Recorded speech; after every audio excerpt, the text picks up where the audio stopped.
Merci à vous, bonjour. Je suis très contente de faire cette première rencontre Pierre Laffut de l'année. Et donc je vais vous présenter effectivement ce livre qui vous a déjà été un petit peu présenté et qui a un point de départ. On vous l'a dit, le point de départ, c'est un album photographique que j'ai découvert en 2011 à l'Historial de Péronne.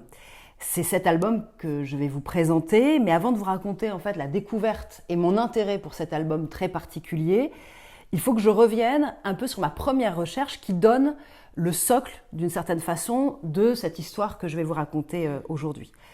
Avant ce livre, j'ai écrit une thèse qui portait sur le lien conjugal en France, dans le contexte bien particulier de la Première Guerre mondiale, et mon travail, en fait, interrogeait plus spécifiquement les répercussions déjà de la guerre sur la sphère intime, en prenant les couples, qu'ils soient mariés ou pas, comme objet d'étude.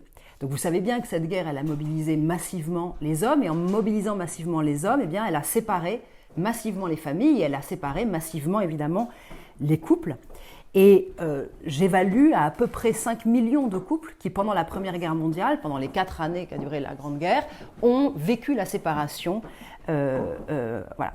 Donc étudier la séparation des couples, étudier aussi ses conséquences, vous comprenez avec ce chiffre 5 millions que c'est analyser une expérience très collective, mais qui demeure quand même éminemment intime. Or, ces séparations, qui durent parfois 4 ans, j'ai montré qu'elles avaient des répercussions démographiques, sociales, juridiques importantes, mais évidemment, ce qui m'a intéressé aussi, c'était le fait que la guerre bouleverse l'intimité des couples. Et je me suis surtout employée à analyser les répercussions de la guerre sur la sphère intime. Et ce, grâce à une source exceptionnelle pour moi, qui étaient les très très nombreuses correspondances échangées au sein des couples.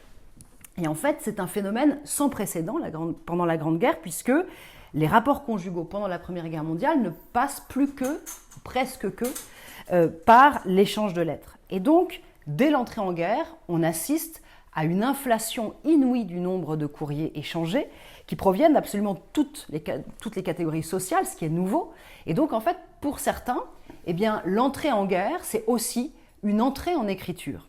Et finalement, par ces courriers échangés, la guerre devient, pour moi en tant qu'historienne, une opportunité, puisque j'ai eu accès à une quantité inédite de traces qui me permettent d'atteindre l'expression des sensibilités.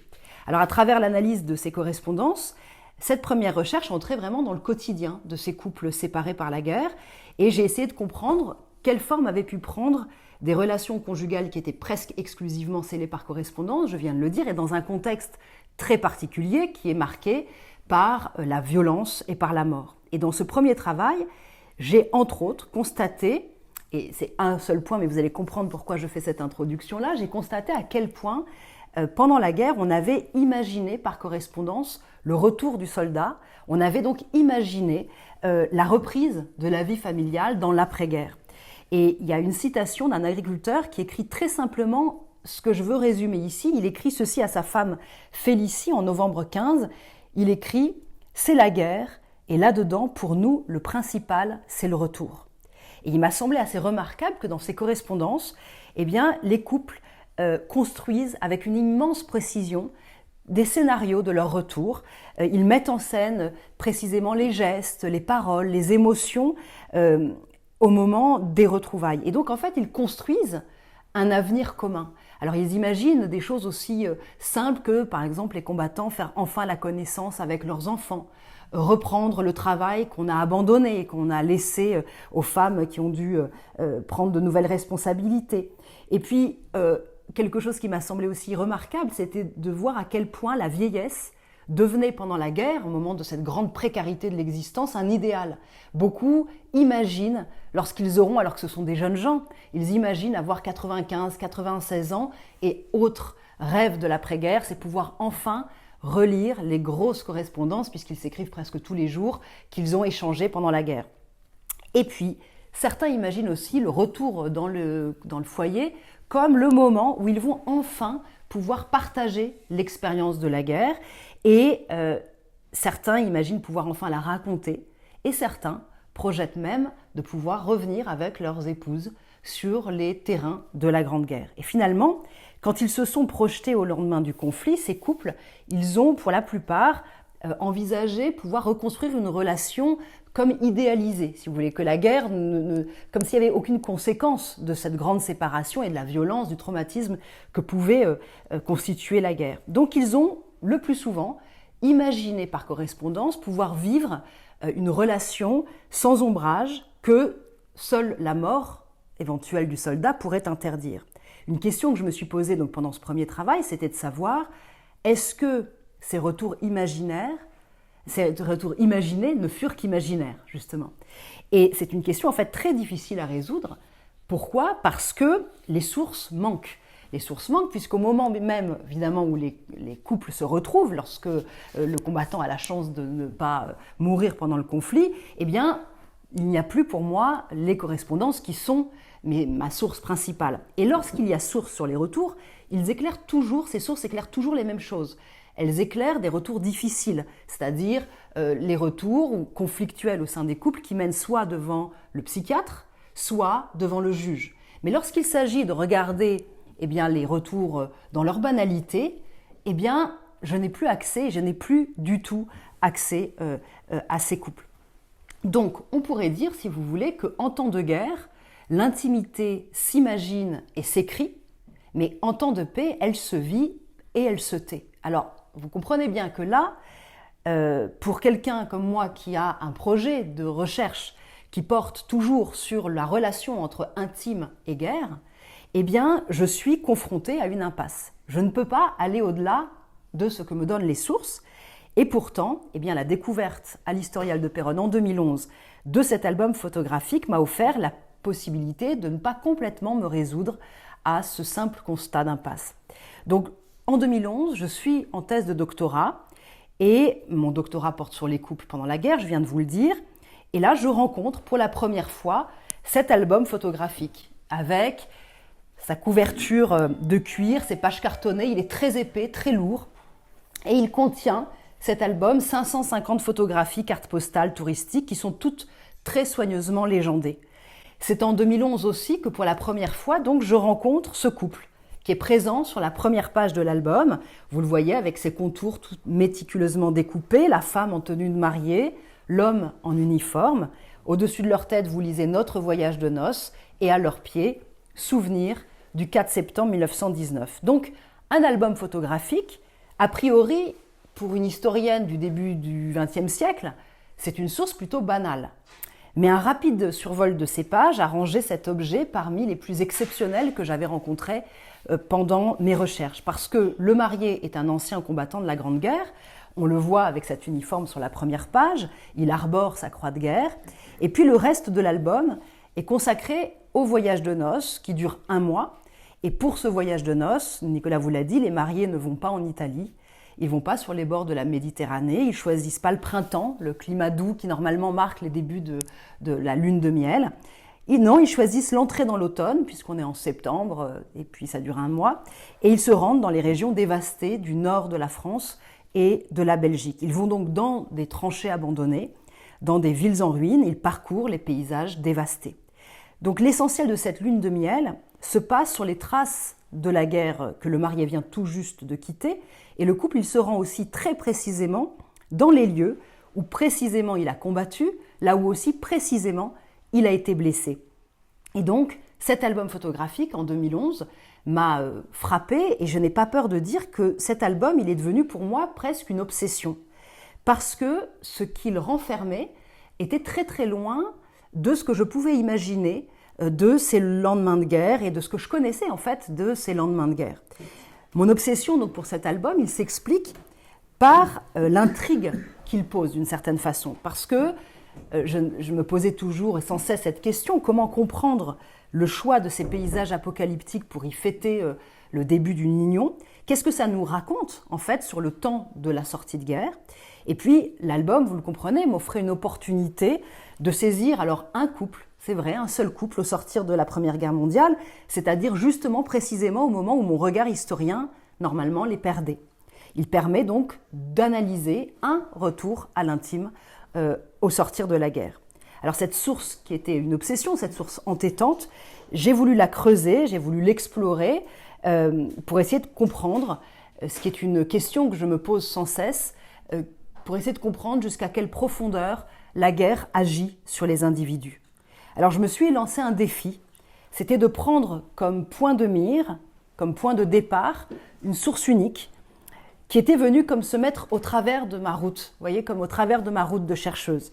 Et en fait, c'est une démarche assez peu commune de l'histoire contemporaine qui, normalement, vous savez, est coutumière des gisements d'archives et qui, normalement, doit plutôt sélectionner ces archives, délimiter un corpus. Et c'est en plus une démarche aussi transgressive au sein de la discipline même parce que lorsqu'on travaille sur des études de cas, nous disent Passeron et Revel, qui sont des spécialistes de ce travail, de cette échelle, eh bien, ils écrivent ceci: la force d'un cas ne renvoie jamais à une source unique. Alors cette source unique, en plus, difficulté supplémentaire, c'est en fait un album de photos sans qualité, qui est composé surtout de cartes postales, qui ont été achetées pendant le voyage. Et puis il y a des petites photos Kodak, vous allez les voir après dans l'album, elles sont beaucoup moins nombreuses, mais elles sont presque toutes effacées, c'est-à-dire que là, le geste photographique, si on voulait travailler sur la façon dont on photographie l'après-guerre, eh bien c'est très très difficilement perceptible dans l'album. Heureusement pour moi, les légendes sont très nombreuses, mais ces légendes, déception pour moi, elles restent très informatives. Et donc, si vous voulez, cette source qui me fascine et qui m'a obsédée longtemps, eh bien, l'essentiel de cette source, elle est terne, en réalité. Elle est répétitive, elle est grise et elle se place en dehors des mots. Et donc, moi qui avais travaillé pendant ma thèse sur les correspondances conjugales qui sont extrêmement nombreuses, qui sont très bavardes, eh bien, m'emparer de cet album, c'était soudain travailler sur un objet qui m'a semblé très aride, très économe en mots et en affects dévoilés.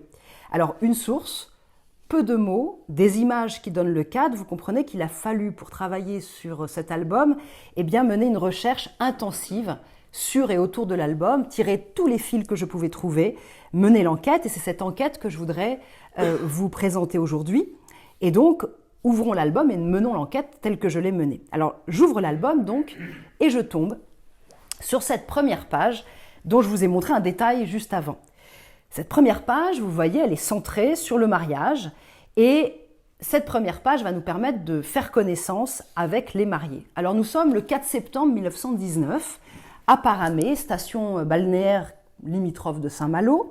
Il est 11h du matin, et Gérald de Becker, 22 ans, se marie avec Berthe Briand, 25 ans. Donc après des années de guerre marquées par une très forte baisse de la nuptialité, vous pouvez l'imaginer, ce mariage de septembre 19, il s'inscrit dans le très vaste mouvement de reprise des mariages au lendemain de la Grande Guerre. Et il faut savoir que la relation de ces deux jeunes époux, c'est une relation récente parce que les deux jeunes gens se connaissent depuis peu. Comment je le sais? Je le sais parce que Gérald a grandi dans le nord de la France, il n'est arrivé en Bretagne qu'en 1913.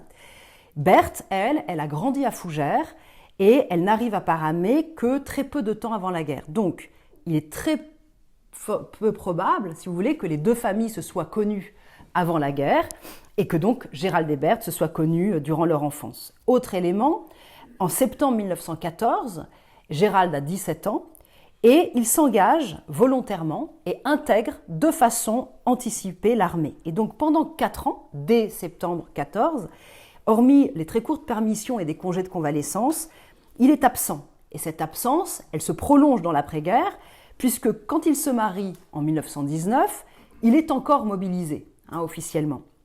Et donc, c'est pendant la guerre, ça je le sais, lors de l'une de ses permissions ou pendant un de ses congés de convalescence, qu'il rencontre Berthe sur un terrain de tennis.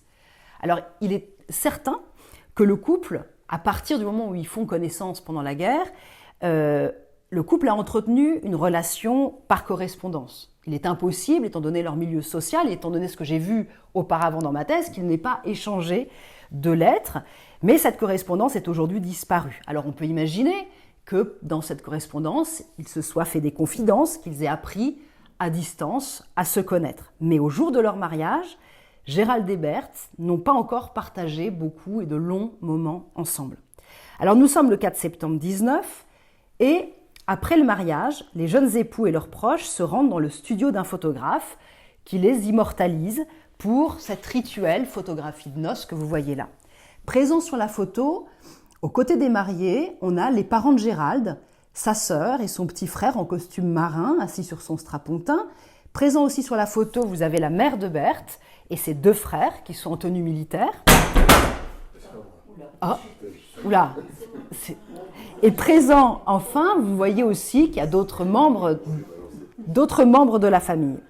Alors, quand on observe cette photographie de noces, quand on observe aussi les attitudes des mariés, ce qui m'a frappé, c'est une première observation et c'est la différence d'attitude entre les époux.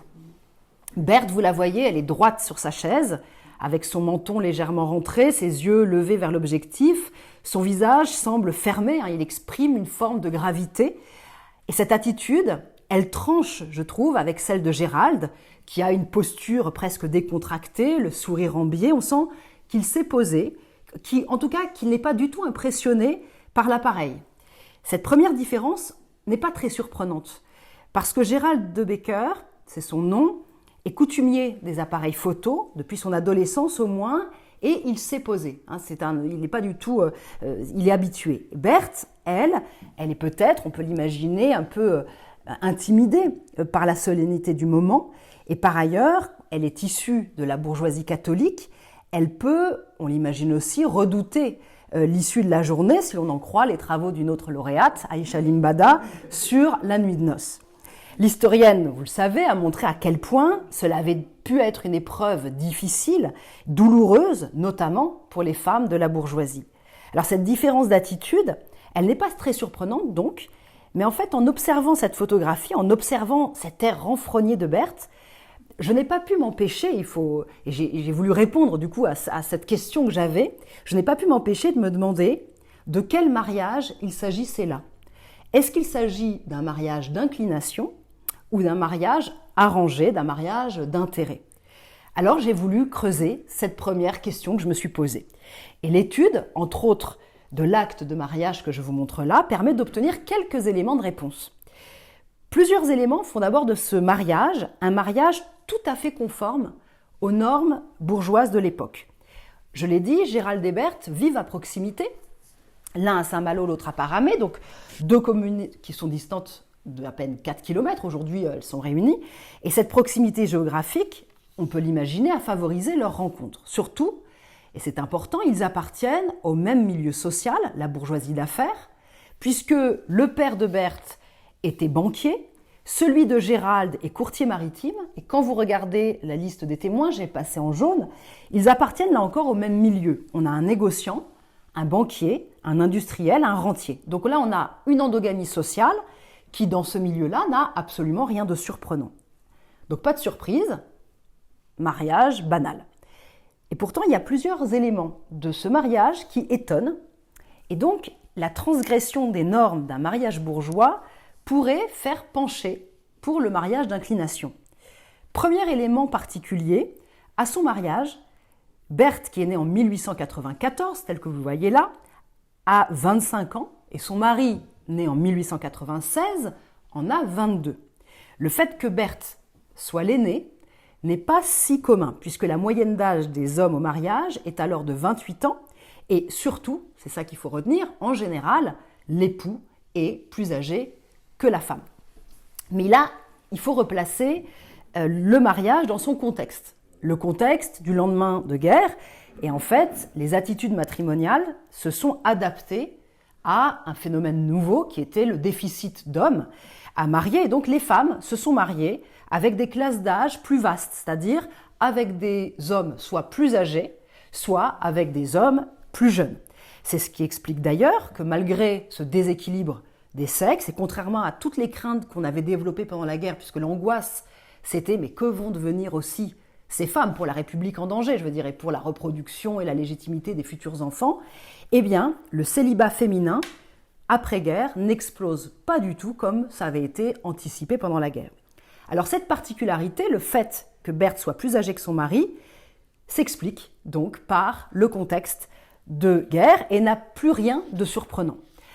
Alors on les limite comme possible signe du mariage d'inclination.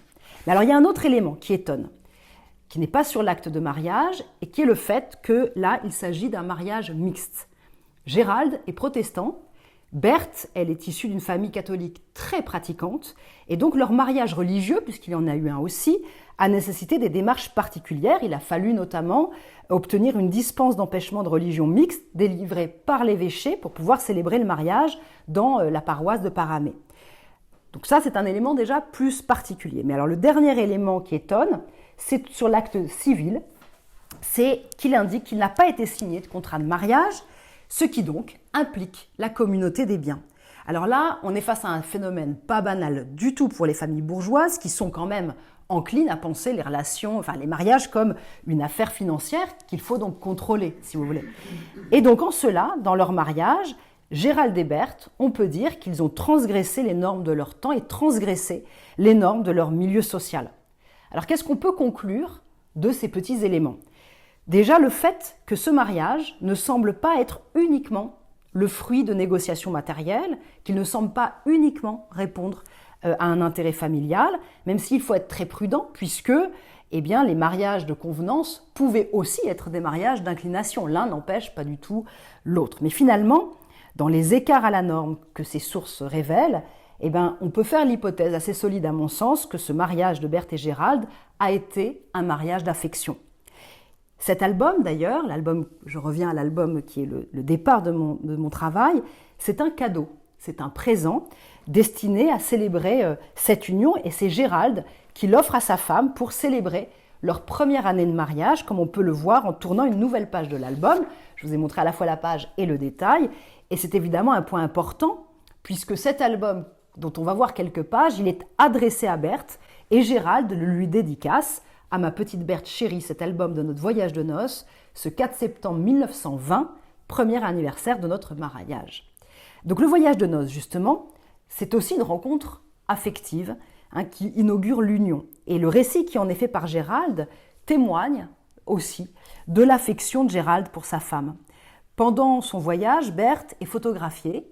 Elle est photographiée à maintes reprises et dans l'album sont éparpillées toute une série de photographies Kodak, vous voyez qu'elles sont de très mauvaise qualité, à moitié effacées, mais qui représentent la jeune mariée. Je les ai là rassemblées sur cette page, mais on voit Berthe dans la grande nef de la cathédrale de Reims bombardée, selon les légendes de Gérald, Berthe sur les bords de la Miette, au pont de la Miette, sur la digue du canal de Furnes, Berthe à bicyclette, Berthe prenant un bain de pied, Berthe. Par ailleurs, il y a des légendes qui sont rédigées par Gérald et qui témoignent de cette complicité du couple et qui tentent d'ancrer dans le souvenir les anecdotes qu'ils ont partagées pendant le voyage. C'est le cas par exemple sur la première page de l'album, j'y reviens, sur la photo de famille, Gérald a noté entre parenthèses sans commentaire, et sous la photo, les représentant ensemble lors du repas de noces que vous voyez juste ici à gauche, ils se contentent de points de suspension. Alors en faisant ça, qu'est-ce qu'il fait ? En fait, il met en scène par ce biais une connivence, des pensées que le couple partage sans avoir besoin de les formuler. D'autres photos et légendes encore insistent sur l'existence du couple tout juste formé. Sur la 3e page, avec cette légende « We Two », où c'est une des seules photos, à part celle du mariage, où on les voit ensemble. Et puis sur ces 2 photos prises dans un train en direction de la Marne, avec ce système de balancier, les points d'exclamation et les 3 petits points de suspension, toi, moi, pour dire plus que la légende, plus que la photographie. Ces photographies, ces légendes, elles présentent un couple uni, complice, qui témoigne également de l'autonomie du couple en tant que couple. Et là, il faut que je m'explique parce que c'est un moment particulier dans l'histoire de la conjugalité. On est donc là au tournant des 19e et 20e siècles et c'est un moment où le couple tend à s'affirmer en dehors du cadre familial. En fait, en 1919, lorsqu'ils se marient, cela fait de longues années déjà que s'impose un nouvel idéal, l'idée du couple constitué de l'union de 2 volontés propres qui seraient fondées non pas sur des arrangements justement, mais sur l'attachement mutuel, voire le désir réciproque, voire l'amour. Pour vous donner une idée, en 1904, le comité de réforme du mariage avait même discuté de la possibilité d'ajouter l'amour au titre de devoir conjugal dans l'article 212 du Code civil, ce qui aurait donné ceci: les époux se doivent mutuellement respect, fidélité, secours, assistance et amour. Alors cette proposition, elle a été, vous le comprenez bien, rejetée, l'amour étant assez difficile à prouver, mais cela témoigne, vous comprenez bien, que cette proposition même, elle témoigne des transformations à l'œuvre qui concernent alors les couples mariés. Ça témoigne des transformations d'un certain idéal. L'idéal étant donc des conjoints attachés l'un à l'autre par le sentiment amoureux et un couple moins dépendant des volontés familiales, des arrangements familiaux qui sont pourtant, on le sait, encore très présents en 1919 dans le choix des conjoints. L'organisation de la première page de l'album en particulier met en scène ce couple autonome qui existe pour lui-même. Vous voyez bien que sur cette première page, les mariés en pied surplombent les 5 autres photographies. Et puis surtout, et c'est ça à mon avis qui est important, ils surplombent la traditionnelle photo de mariage qui réunissent tous les membres de la famille.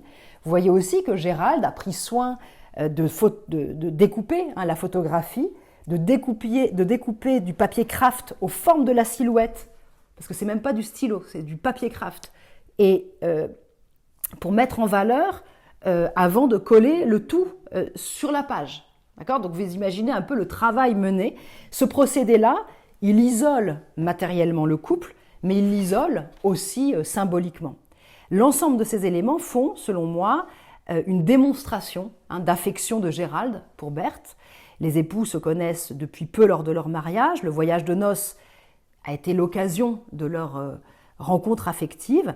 Et donc, ce voyage, entamé le jour du mariage, c'est aussi évidemment une rencontre sexuelle, même si c'est très difficile de savoir si la nuit de noces qui, pour ce couple-là, a lieu au Mont-Saint-Michel, si cette nuit de noces a été véritablement l'inauguration de leur union charnelle. Dans l'album, presque rien, évidemment, et tout est dans l'ellipse. Je vous donne juste un exemple. À Paris, il loge une nuit au 21 avenue du Bel Air, chez une proche de la famille. Et Gérald, il légende ceci, il écrit « Bon dîner et bonne soirée » en souvenir, et hop, il fait un tiret, sans compter tous les autres souvenirs. Alors on peut entendre ce que l'on veut par là, mais voilà. Le voyage de noces, donc, pour ce couple tout juste marié, c'est un mois inaugural. Ça, on peut le croire, parce que pour la première fois, ils vont vivre à deux. L'objectif du voyage de noces, c'est déjà, selon un autre lauréat, selon Sylvain Venner, il dit ceci, il dit que le voyage de noces, dans le voyage de noces, il dit qu'il s'agit de prolonger le moment du mariage, en accroître l'intensité émotionnelle, en l'étendant dans le temps. Et on voit bien de quelle façon cette extension dans le temps, elle est là redoublée par la confection de l'album photographique qui devient une trace durable de ce tout premier moment de partage. Alors là, vous comprenez que j'ai brossé un peu pour vous faire comprendre avec qui on va voyager. Et donc justement, entrons dans cet étrange voyage de noces de Gérald et Berthe. Je l'ai dit tout de suite, en fait, ce qui m'a fasciné, c'est moins qu'il s'agisse d'un album, moins qu'il s'agisse d'un ancien combattant, parce que des albums d'anciens combattants, on en a quand même beaucoup, mais c'était la destination qu'ils avaient choisie pour leurs noces, c'est-à-dire les ruines, les cendres, les champs de bataille. Pourtant, en fait, si on y regarde d'un peu plus près, on peut d'abord repérer quelques éléments qui pourraient faire presque de ce voyage de noces un voyage classique. Un voyage pas si étonnant. Parce que d'abord, pendant ce mois de périple, les jeunes mariés, ils font tout d'abord un pèlerinage sur les lieux fondateurs de leurs enfances et adolescences respectives. Le couple, il retrouve à Fougères les traces du passé de Berthe. C'est là qu'elle a passé son enfance, je vous l'ai dit. Et c'est là où repose son père. L'album signale la maison natale de Berthe et il y a une photographie prise par Gérald qui montre la jeune femme derrière la tombe de son père au cimetière. Le couple ensuite, il passe devant le lycée de Rennes, dans lequel, vous le voyez en légende, Gérald a passé ses 2 années de classe, 1913-1914. Après, il traverse Le Mans et Gérald rajoute en légende « Souvenir de tes années de pension ». Et puis, ils se rendent du 13 au 16 septembre 1919 à Dunkerque et plusieurs pages sont consacrées comme ça au port, au bassin de commerce, aux différents navires, qui a été en fait un point crucial de l'enfance de Gérald, puisque je vous l'ai dit tout à l'heure, son père était courtier maritime. Et puis, ils se rendent enfin dans la ville de naissance de Gérald, à Rosendal, dans sa maison natale que vous voyez là. Et puis, dans leur voyage, ils croisent aussi des proches, des gens de la famille, des cousines de Berthe à Saint-Malo, des amis de la famille de Berthe à Fougères, une tante de Gérald à Dunkerque. Et donc, ils retournent sur les traces de leurs avant-guerres, ils se présentent mutuellement leurs proches, leurs espaces familiers, d'un passé qui n'est pas si lointain d'ailleurs. Et donc, c'est ainsi qu'ils partent à la connaissance ou à la rencontre l'un de l'autre.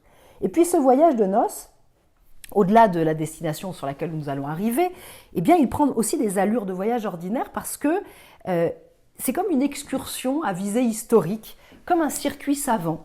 Le couple séjourne d'abord quelques jours, je vous l'ai dit tout à l'heure, il séjourne quelques jours à Paris, qui est en fait une destination complètement banale pour les voyages de noces, c'est une des destinations privilégiées à l'époque. Et puis, dans les villes qu'ils traversent, dans les autres villes qu'ils traversent, comme le veut la tradition du voyage, les époux toujours gravissent les bâtiments pour contempler les panoramas, en avoir des visions générales. Ils font aussi des balades touristiques et ils visitent toujours les monuments les plus emblématiques qui constituent la richesse du patrimoine. Ils visitent les cathédrales, les hôtels de ville, toutes les places incontournables, les églises, les monuments les plus connus. Et à Dunkerque, par exemple, ils se promènent au parc de la Marine et dans le square Turenne, et puis ils visitent le port, mais aussi l'intérieur de l'hôtel de ville, comme vous le voyez là. On voit le cabinet du maire, comme vous pouvez le voir en bas à droite là, de la page, page sur laquelle d'ailleurs il y a également une vue panoramique de Dunkerque, comme je l'ai dit tout à l'heure. Finalement, dans l'ensemble de ces villes, les époux, j'ai fait un calcul pour essayer de retracer très précisément à chaque fois qu'est-ce qu'ils visitaient, et on voit qu'ils ne sortent jamais des circuits les plus touristiques, les plus centraux. Pourtant, donc, ils visitent des proches, ils font un voyage, excursion touristique banale, mais dans sa destination quand même, ce voyage de noces est très particulier. Donc je vous l'ai dit, il dure presque un mois, 29 jours très exactement.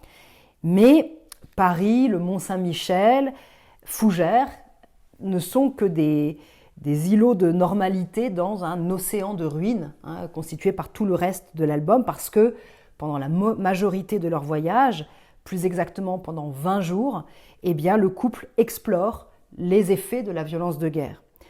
La guerre, ses effets, sa violence, c'est donc bien le cœur du voyage. Et là, il faut s'arrêter plus précisément sur les excursions menées par Gérald et Berthe pendant leur voyage. Le 11 septembre, donc ils sont mariés le 4, le 11 septembre 19, une semaine exactement après leur mariage, pour la première fois, ils vont découvrir les terrains de la guerre. Au départ de Paris, depuis le train, ils découvrent d'abord la Champagne dévastée, et puis ils arrivent à Reims, visitent les ruines du centre-ville, la cathédrale bien évidemment, et puis ils se rendent ensuite sur la côte 108, une colline de craie qui domine Berry-au-Bac et où la guerre des mines a fait des ravages. Des photographies montrent l'entonnoir profond de 80 mètres, le terrain excavé par les obus et les barbelés enchevêtrés que vous voyez là au premier plan, photo de gauche. Et puis le soir même, les époux sont de retour à Paris. 2 jours plus tard, ils quittent à nouveau la capitale et cette fois-ci, ils se rendent dans les pays dévastés du nord de la France, comme l'écrit Gérald en légende. Et pour se faire une idée des paysages qu'ils vont traverser, il faut là relire un géographe en 1920 qui a écrit ceci. Il s'appelle Albert de Mongeon, il décrit exactement ce qu'a vu Gérald et Berthe. Il écrit ceci.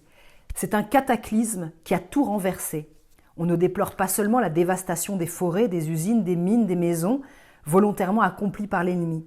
Il faut encore revoir par la pensée cette zone de mort, longue de 500 km, large de 10 à 25, qui suit le front de la bataille et que le manque de culture joint à la destruction de la bonne terre a transformé en un désert, en une steppe sauvage, en un champ d'éruption.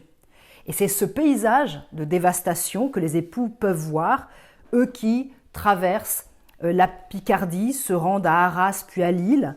Ils visitent aussi les champs de bataille de l'Isère. Ils traversent donc les campagnes inondées et des villes et des villages parfois complètement anéantis, comme vous pouvez le voir là sur des photos de l'album. Et puis, le couple poursuit son périple dans les anciens territoires occupés en allant jusqu'à Gand puis à Bruxelles. Et puis, de retour à Paris, il s'arrête à Saint-Quentin, il voit la gare et les maisons détruites.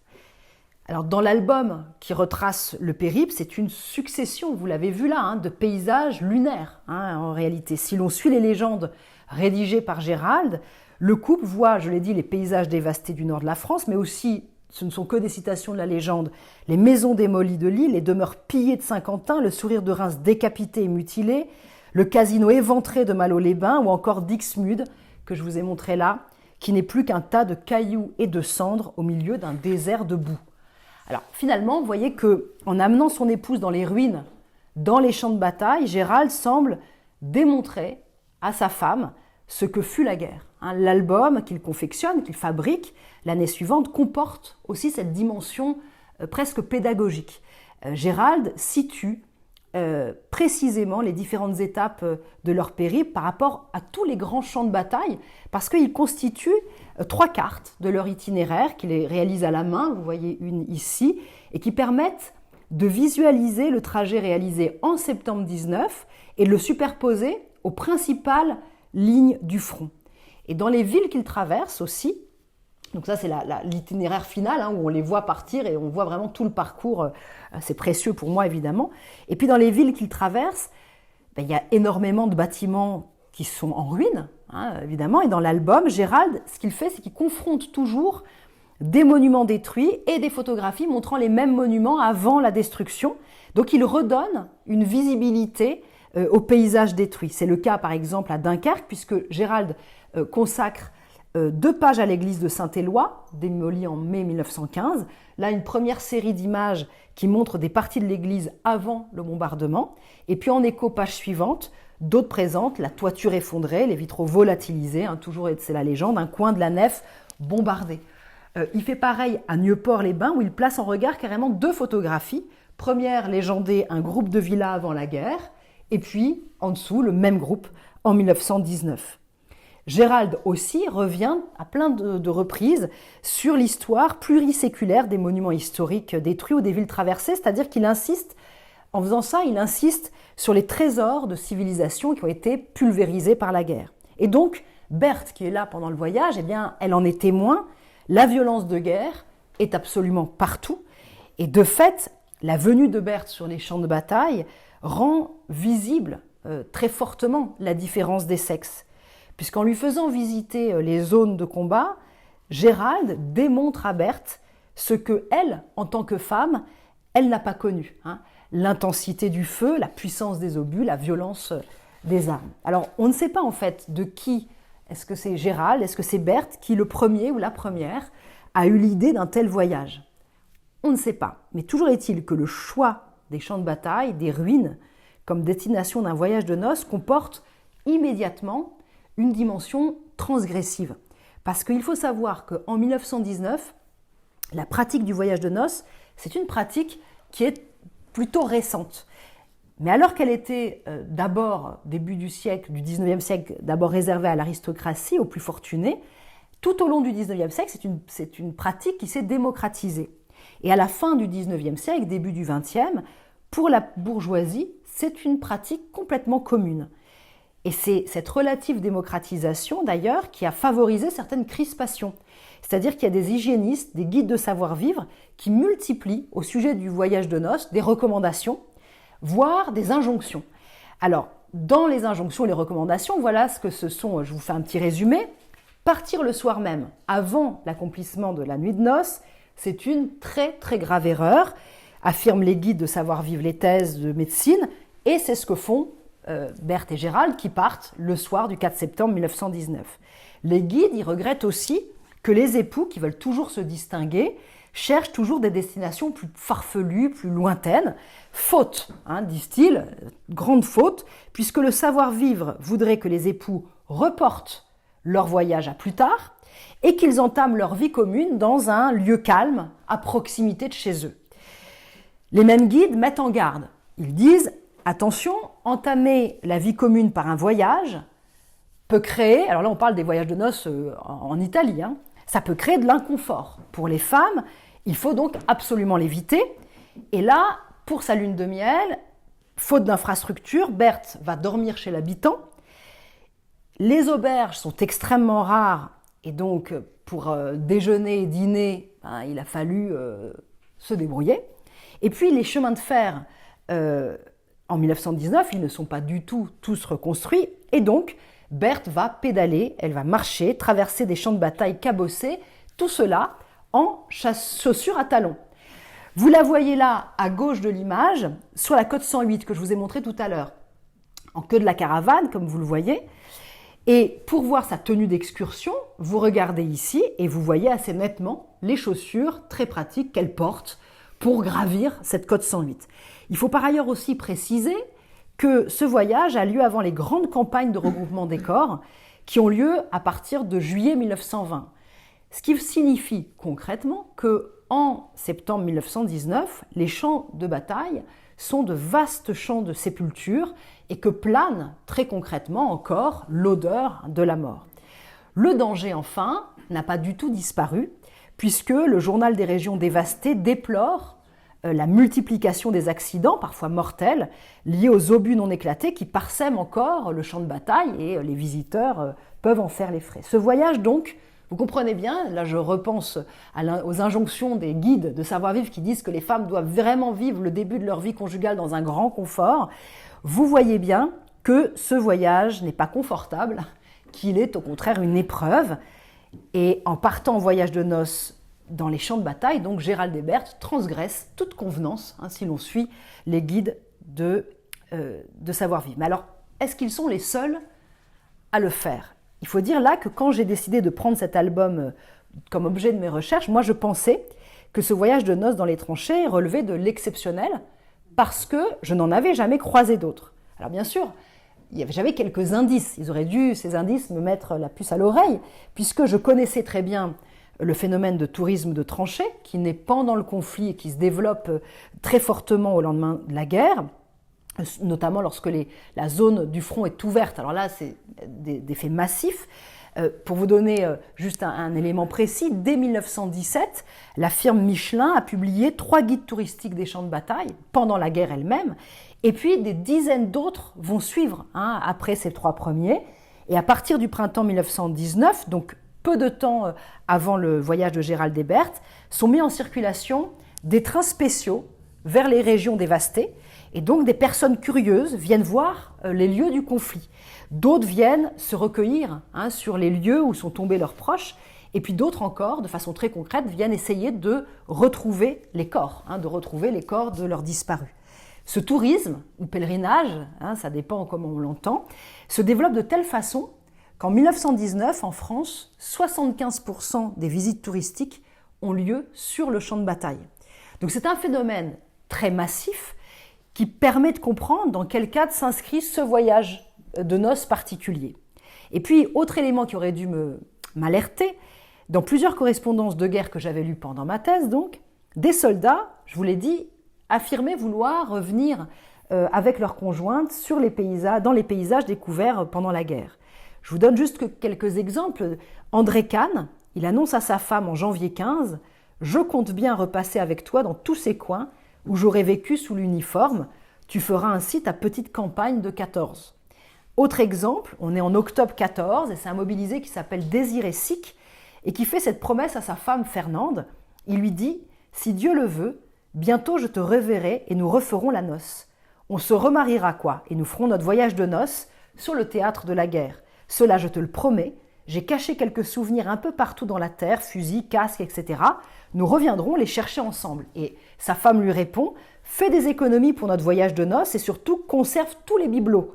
Casques, fusils, etc., qui serviront à orner notre petit intérieur. » Alors, vous voyez, c'est des exemples qui existent dans les correspondances de la guerre, mais en fait, ces projets de voyage, eh bien, ils étaient liés beaucoup plus aux besoins que j'ai évoqués tout à l'heure de s'imaginer une vie commune dans l'après-guerre, de conjurer l'éventualité de la mort, et de fait, dans les correspondances que j'ai étudiées, ces projets de voyage étaient toujours plus illusoires que réels, parce que malgré les promesses formulées, aucun des épistoliers que j'avais croisés jusqu'alors n'avait honoré leurs promesses au lendemain de la guerre.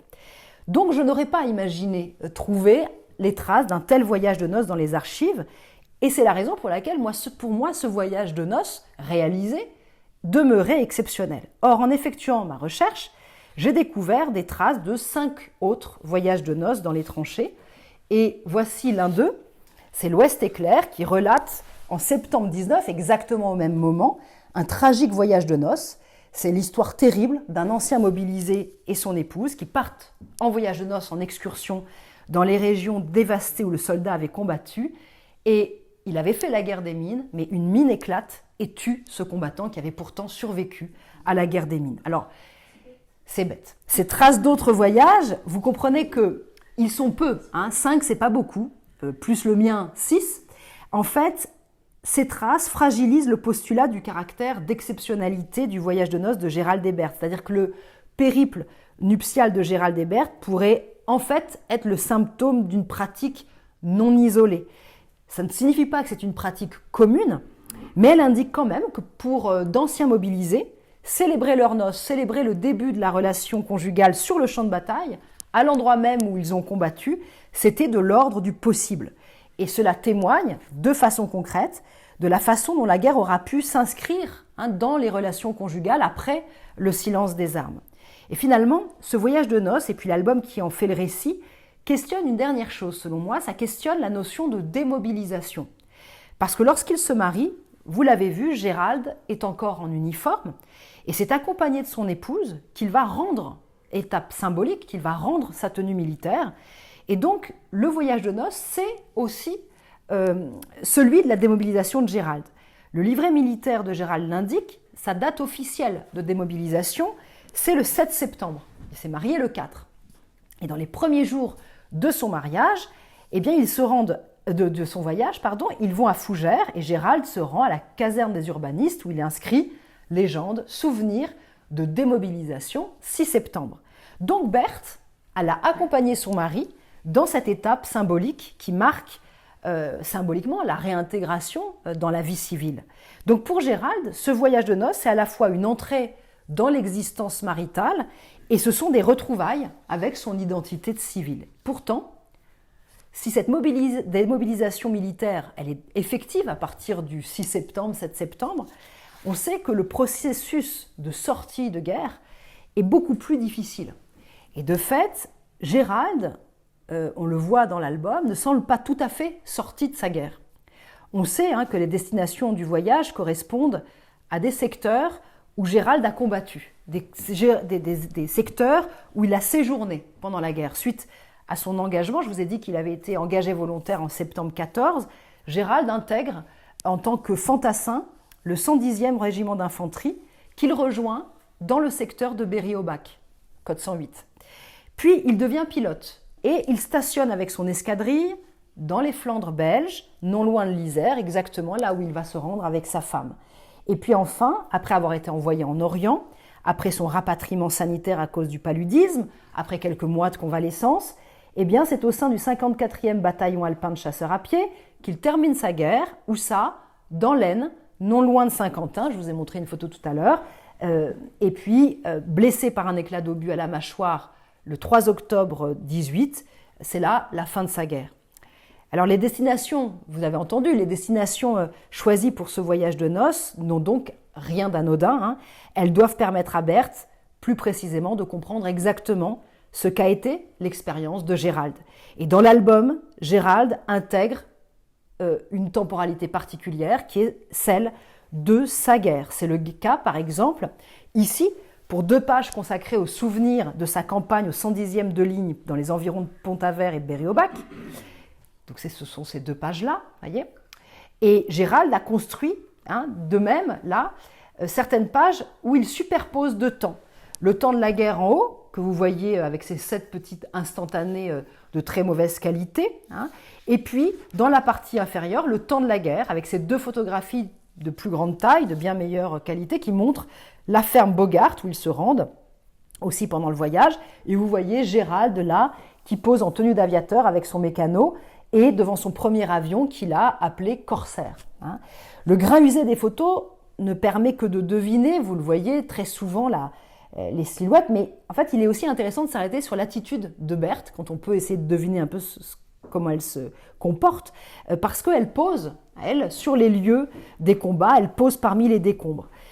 Et dans ce que Gérald appelle leur excursion au champ de bataille de l'Isère, je l'ai dit tout à l'heure, j'ai cité ça parce que c'était Berthe prend un bain de pied à La Panne, dans la mer. Elle prend beaucoup de bains de pied, Berthe. Et Gérald légende de la même manière les photographies qui représentent Berthe à l'endroit où elle a été blessée à la mâchoire. Et elle est là exactement à l'endroit où il a été blessé et il écrit « Le bois de l'Autruche à l'horizon et la plaine où j'ai été blessé, Berthe sur le talus du chemin de fer que je suivis pour aller vers l'arrière et que battait sans répit l'artillerie allemande, Berthe sur la colline du Tronquois d'où l'on dominait le champ de bataille. » Vous voyez qu'elle est là. Berthe ne se contente pas de partager une partie de l'expérience de guerre de son mari. Par tous les gestes du plus banal, du plus prosaïque, comme le bain de pied, pédaler en bicyclette, eh bien, elle apporte aussi concrètement la preuve que le danger a disparu. Elle pacifie donc les lieux de mort et de violence. Et pourtant, donc là on pourrait se dire démobilisation militaire, démobilisation, pacification avec la présence de Berthe, et pourtant il y a des signes qui montrent que cet album raconte surtout l'histoire d'une très difficile démobilisation culturelle.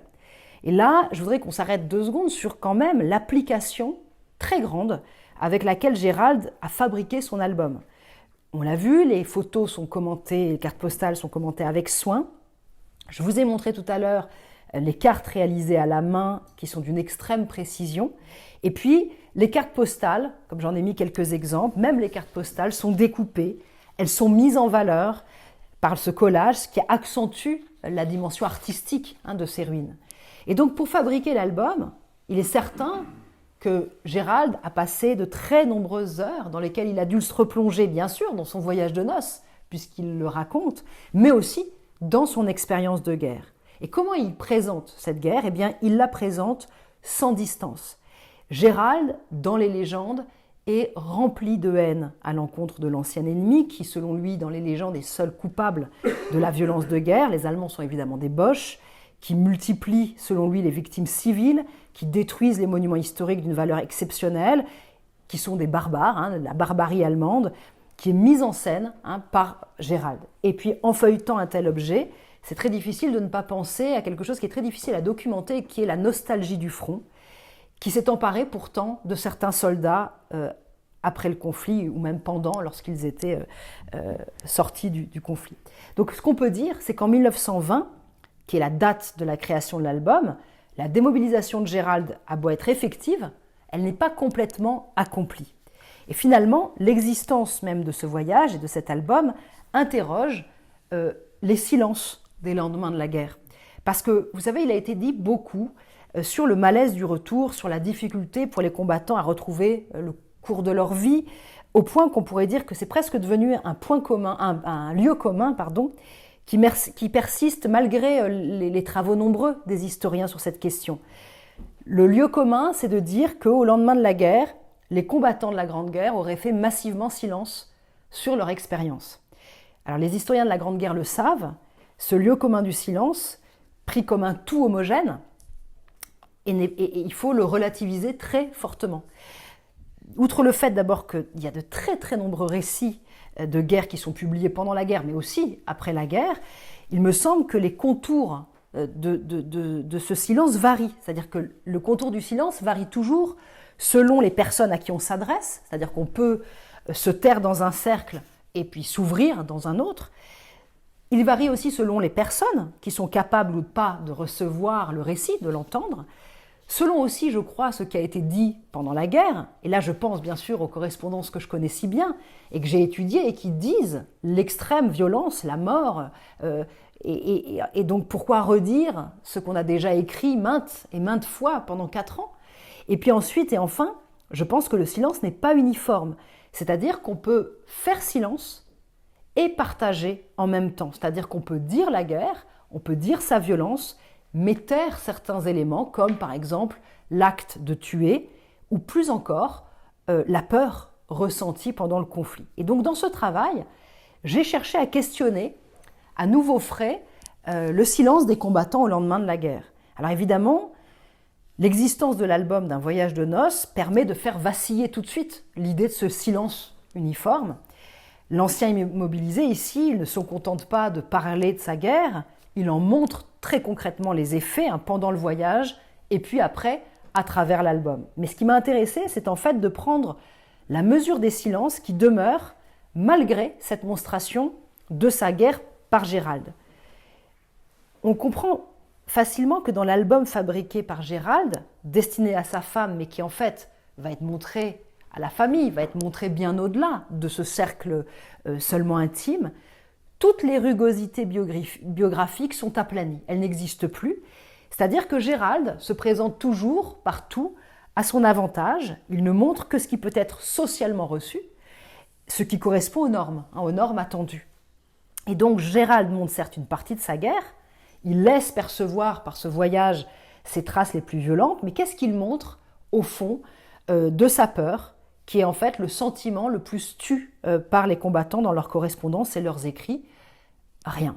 On voit bien dans l'album, on voit bien l'abri de son repli après sa blessure, on voit les paysages laminés par les obus, mais sa posture est toujours la même. Elle reste toujours héroïque. C'est d'ailleurs des photographies de lui en uniforme, debout, fier, détendu, qu'il expose dans l'album. Et donc, tout en questionnant, je l'ai dit, l'uniformité du silence, j'ai essayé de traquer ce silence. Et voilà ce qui n'indique pas du tout l'album. Ce que n'indique pas du tout l'album, c'est le fait qu'après avoir devancé l'appel et s'être engagé, Gérald a gravi les échelons militaires. Tout cela, on le comprend assez facilement dans l'album. Et c'est en uniforme, avec ses décorations, ses croix de guerre, qu'il se marie. Et pourtant, son livret militaire nous informe qu'en juillet 1918, donc après 4 années sous les drapeaux, il est cassé de son grade pour absence illégale de 4 jours. Et donc dans l'album qu'il fabrique, rien, évidemment, n'évoque ce brutal changement de statut, mais ce silence même, il fait sens soudain, dans cet insolite voyage de noces, et puis à travers l'extraordinaire cadeau qu'il confectionne pour sa femme, on est en droit de se demander si ce n'est pas finalement un désir de reconnaissance qui se dévoile. Alors, se clôt ainsi l'analyse du voyage de noces et de l'album qui en fait le récit, et on pourrait quitter Gérald et Berthe, qui sont devenus, j'espère pour vous aussi, un peu familiers. Mais alors une question demeure, pourquoi cet album, qui est un gros album, très lourd, 8 kilos,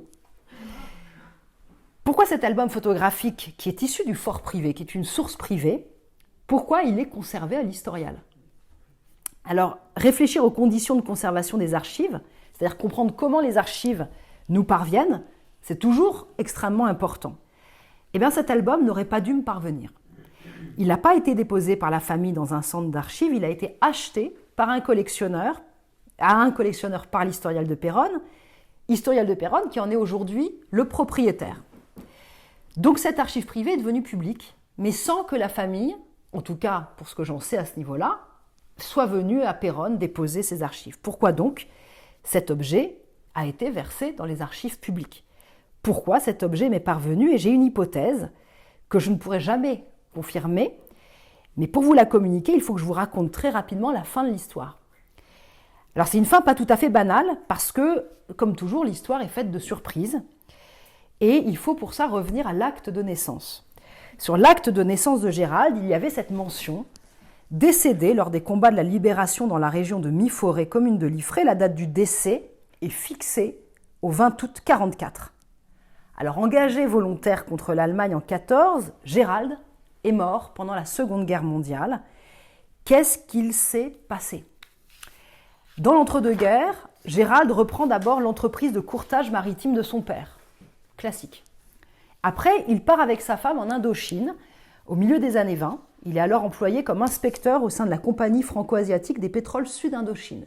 Berthe supporte très mal le climat, et donc elle rentre en métropole, et il rentre un tout petit temps après lui, mais il la rejoint en métropole, et il devient, au début des années 30, journaliste, et il écrit notamment pour Paris Midi et Paris Soir, parce c'est un aviateur, compagnon aviateur, qui l'introduit dans ces grands périodiques. C'est des grands périodiques à l'époque. En 1940, il intègre, donc 39, la guerre éclate, 1940, il intègre très rapidement la version allemande de Paris Soir, et il devient alors un journaliste collaborationniste travaillant pour la propagande allemande.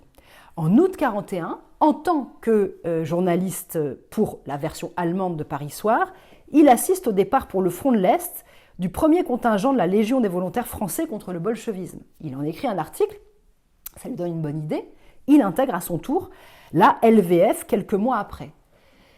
Et puis, ça n'a pas l'air de lui suffire, puisqu'en juillet 1943, il s'engage dans les Waffen-SS et devient reporter pour la Waffen-SS. Donc, au sein de la LVF, puis au sein de la Waffen-SS, il couvre les combats de l'Est, de l'Estonie à l'Ukraine occidentale, Et en juillet 44, donc on arrive bientôt à la date fatidique, en juillet 44, on l'envoie couvrir la bataille de Normandie, et puis en uniforme Waffen-SS, en parlant français, il croise le maquis, qui l'abat. Il est porté disparu, et il est porté disparu après la libération, il est donc déclaré en fuite, ce qui veut dire qu'il y a une enquête qui est ouverte en juillet 45 pour tenter de le retrouver. On recherche cette personne pour les procès d'épuration, on ne le retrouve pas. Et puis il y a une instruction qui est ouverte contre lui à la Cour de justice de la Seine pour intelligence avec l'ennemi et atteinte à la sûreté extérieure de l'État. Le dossier d'instruction, qui est disponible aux Archives nationales, rassemble les résultats de l'enquête et rassemble de très nombreux documents saisis à la demeure de Gérald Hebert au moment de l'enquête. Donc une hypothèse, vous me voyez venir, serait qu'à l'occasion de la saisie de ces biens, l'album soit sorti de la sphère privée. Pour conclure tout à fait, juste, je voudrais revenir sur mon projet initial, qui était de comprendre l'inscription de la guerre dans la sphère intime. Et pour cela, vous comprenez comment je suis passée par un cas limite. D'abord parce que, je l'ai dit, j'ai choisi une source unique, et ensuite parce que, bien que mon album appartienne à la catégorie des sources du fort privé, cela ne signifie pas vraiment que l'on puisse atteindre une quelconque intimité des acteurs. C'est un problème pour moi. Parce que l'album du voyage de noces, c'est le récit d'une rencontre, je l'ai dit, adressée à Berthe, mais dans l'exposition quand on s'expose à l'autre, on fait silence, je l'ai dit, sur tout ce qui dérange, sur ce qui ne met pas en valeur. C'est logique, on fait ça tout le temps, même dans nos liens interpersonnels, c'est quelque chose d'assez classique. L'objet, et par ailleurs, je l'ai dit, cet album, il est destiné à être montré, il est destiné à être exposé à tout le cercle des proches. Et Gérald, il est logique aussi qu'il en ait retranché naturellement les aspects les plus intimes, ce qui explique en partie que je le trouve un peu aride. Mais finalement, ce que je crois, et à l'issue de ce travail, moi qui réfléchis à cette question de l'intime, je pense que l'intime se loge justement dans les détails, dans la façon dont sont agencées les photographies, dont elles sont légendées. Et surtout, je crois que l'intime, au fond, c'est ce qui reste tu après avoir dévoilé. Voilà. Je vous remercie.